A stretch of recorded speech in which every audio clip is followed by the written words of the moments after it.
Here at NASA's Kennedy Space Center, work is underway to establish a permanent place to live on the moon.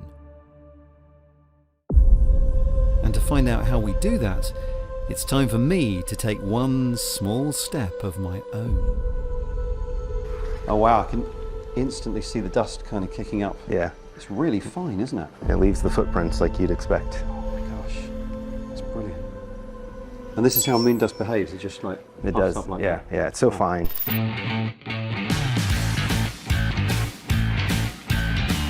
Welcome to Swamp Works, the dusty, dirty lab where they work with simulated moon dust.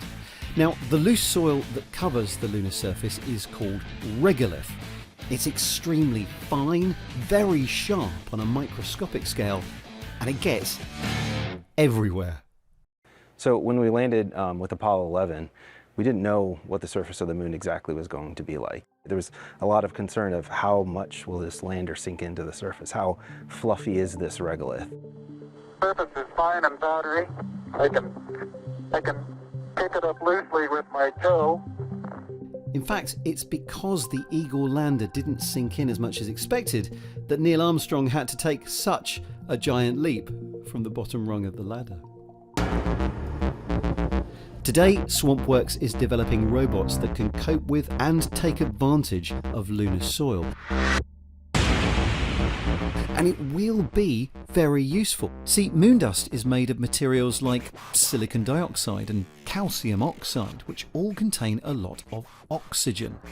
If we could mine the regolith and use chemical processes to extract the oxygen, we could make our own breathable air and our own rocket fuel.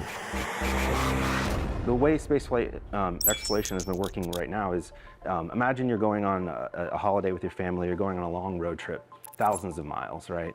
Right now we are bringing a trailer behind us with all the gas, all the, that we need with us, all the fuel, everything that we need comes with us, right? So we want to change that paradigm. We want to, and one of the biggest things that makes the biggest impact is the fuel, right? If we can source some of that from the moon and eventually from Mars, that will allow us to bring more and to go more often.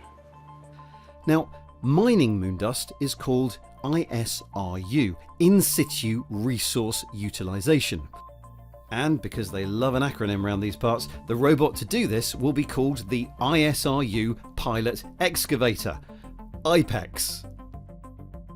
We had to really reinvent how you do excavation for doing mining on the moon and eventually Mars. The challenge is the technology we have for mining here on Earth relies on a lot of mass and a lot of weight. We have to reduce the mass of what we put on rockets, and then when you land it on the moon, it weighs 1/6 of what it does here on Earth, right? Imagine like trying to dig as if you're on ice, right? It just, scoot across the surface, the scoop will not engage, and you won't be able to collect anything.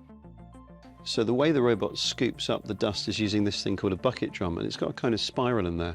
And if it turns it one way, it scoops the soil, which gradually works its way towards the middle and stays there. Like that. And then when it wants to unload, it turns it the other way, and it all comes out again. We put them on opposite ends of the robot, and when it excavates, it's using both sets of drums at the same time, but they're digging in opposite directions. So one is pulling it that way, and one is pulling it that way, Right. and pulling itself down to the surface. Yeah.